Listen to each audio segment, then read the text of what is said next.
Okay, it's now time for a test to see if this whip can take out He-Man.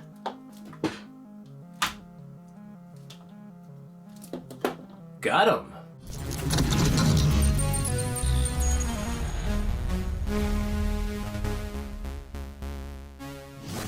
Hey, what's up everybody? This is Flashback Toys and Collectibles, and today I'll be opening up Beast Man from the Masters of the Universe Origins toy line.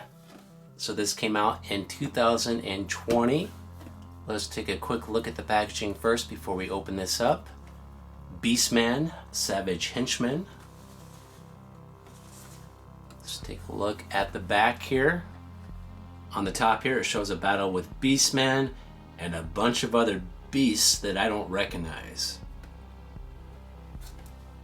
Over here it talks about the features with Beast Man. You can fit whip into the hand and twist into powerful battle positions. Alright, let's go ahead and open this guy up.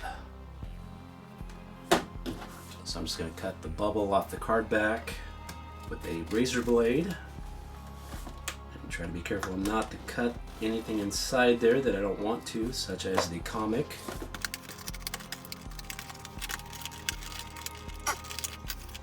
Now it's time to remove the bubble. Beast Man and the comic.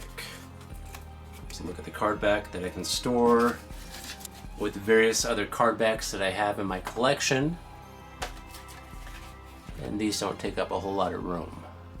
So here's what comes inside the box. A mini comic, a couple of shoulder pads I believe, a whip, and the figure itself. So let's take a quick look at the mini comic first. Beast Barrage. We got He-Man on the cover there. And inside we got a battle with Beast Man, Skeletor, Teela, Man-at-Arms, and He-Man. So there's two of these, one for each arm. And it secures to the arm with this strap right here. It just kind of hooks in place. So these are kind of a pain to get on because they're so small. But once they're on, they seem to stay on pretty good. So that's how those shoulder pads look once they're on the figure. Let's take a look at the whip. So this is just a piece of nylon string, and then this end is made of a harder black plastic. And that looks like he can hold this in his right hand. And then he can whip that at his enemies. Boy, that looks really painful, doesn't it? Okay, let's go ahead and compare this Beast Man to the original Beast Man from the 1980s, which is this guy right here. So this guy does have some custom armor on that's yellow instead of red. Originally his armor would have been red. So let's start with the heads first. So you can see the face paint is a little bit different. On the new figure, it's kind of more of a creamish color around the eyes and cheeks. And on the original figure, it's a little bit more white looking. Both of these figures have a little bit of a blue color below the eyes and around the lips. And black eyes. Now one noticeable difference with the two heads is on this figure, he has an open mouth exposing those wicked looking teeth. And on this figure, the mouth is closed. You can still see the teeth, but it doesn't look near as wicked. So the old figure did originally come with shoulder pads, but those are missing with this figure, so I can't compare those. The color of the orange is a little bit different. It's a lot brighter on this new figure than this guy. The shorts are a pretty similar color. You got that kind of light blue color with the gold belt. And then the legs look pretty much the same. Okay, let's compare the articulation with these figures. So on the original guy, his head can pivot back and forth. Ah, this guy's got a really soft head, by the way. Jeez. Then the arm can swivel around. Then it can turn at the waist. And then the legs can pivot around as well, and there's a rubber band that connects the two legs together.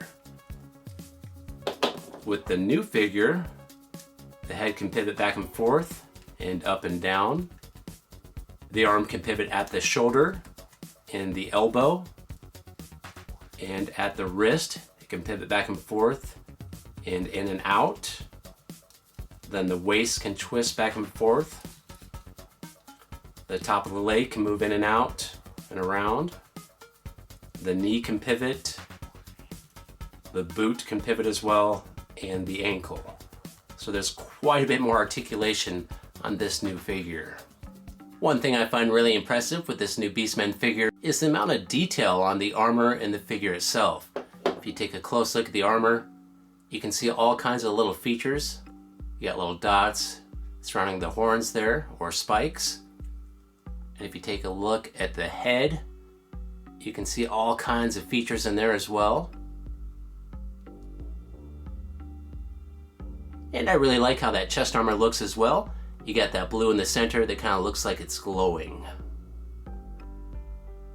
Okay, it's now time for a test to see if this whip can take out He-Man.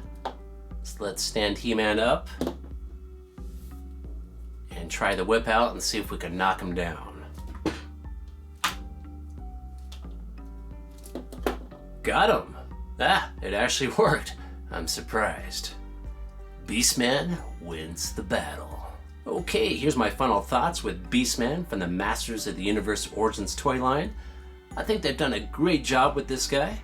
The colors on this guy really pop. There's a good amount of detail, and I think he's going to look great on display next to the rest of my Masters of the Universe collection. Okay, it's now time for me to go. If you liked this video, if you could, hit that like button, and please subscribe. And have yourself a great day, and I'll see you next time.